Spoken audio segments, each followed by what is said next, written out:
What an intro! These intros are getting better every time.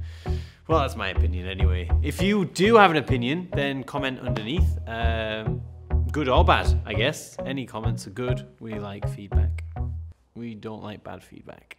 That's a lie. So, aside from the intro, what are we doing today? We're talking about what the athletes did, and we're gonna have a look specifically at that man-maker renegade row thing. Basically the plank position with the dumbbell. We're gonna take a look at that at the very end, but until then, let's just talk quickly over what the pros did, starting with the bent over row with a barbell. So this is a single arm row in a hinge position, working specifically on lat strength and activation. This movement is particularly good for isolating the lats. And why do we want to isolate the lats? Because it's the biggest muscle on your upper body to control your bike.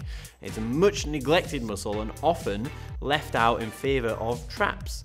So traps are secondary to lats and pecs for shoulder stability, but often you see overdeveloped traps, particularly in like downhill bikers that are often like shaking about like this and they're stabilizing the shoulders with these muscles here. You don't really want to be doing that. You want to be using your pecs and lats. Lats, the big muscle from the back of your arm all the way down to the bottom. That's going to help rotate your body, pins to your obliques. These are a killer muscle to help your bike control. So we then moved on to the man-maker, what is it? The renegade row man-maker dumbbell plank press pull. Okay, so we did these specifically for push-pull strength and core stability agility. So agility can't be missed on programs. So strength, yes. Capacity, yes. But your ability to move around is super important. I mean, that's probably the most important thing, is linking everything together. If you can't link it, then you might be in a dangerous position where you feel like you're strong enough, but some link in your chain is weak and the whole thing breaks down. So focusing on this agility and this moving your body and external objects, like in this row thing that we're doing today, then it's super important. And then that way you can get the bike performance out of the movements that you're doing. Then the workout's a partner workout with one-on-one. So one person doing ball lifts, the other person doing bear crawl and duck walk back, 10 meters of each, 10 lifts onto a box with a 60 kilo ball. So this is a low skill, high capacity, movement-based workout, focusing on basically good movement and time under tension.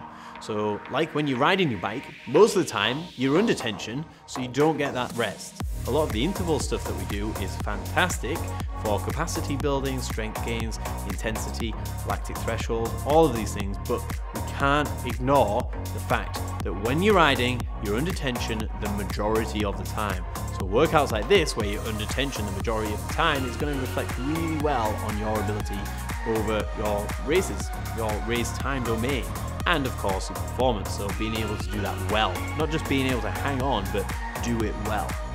The balls add the intensity and the strength and external object moving, and then the bear crawl into the duck walk, nice solid movements focusing on quality movement. That's going to create more rotational strength and all of this really good stuff that you need to be vigilant on to become a better athlete. So today we're taking a step back and looking at the row variation that the guys did this morning. It is a press up into a single armed row with the opposite foot raised. So you're in a plank position. This is really good for your core, really good for your supporting mechanism on the posterior chain, so glutes, hamstrings and lower back, which is much neglected on this type of movement. So it starts with a press up. You're going to do a press up, standard press up, then you're going to row with the hand that's on the dumbbell whilst raising your back leg. Pause, come back down, swap hand on top of the dumbbell, swap to the other side with a press up, and then a row with a pause, then back down, swap, press up, row, pause, back down. Nice and stable, right? But that's the point. This is a stability movement, and this should really help your bike handling skills. And that was that. So that's what the pros did today. Well, actually yesterday, but that's what the pros did.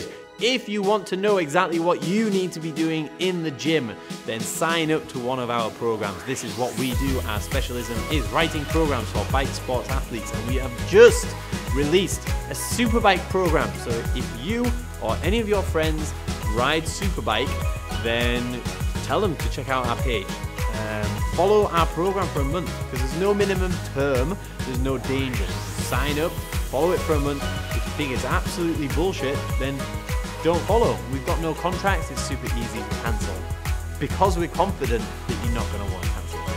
Contact us if you've got any questions, we're always happy to help. So that's that. Until next time, peace. We've got some fresh new young talent doing some things that I know you haven't heard before. 1, 2, 3, listen.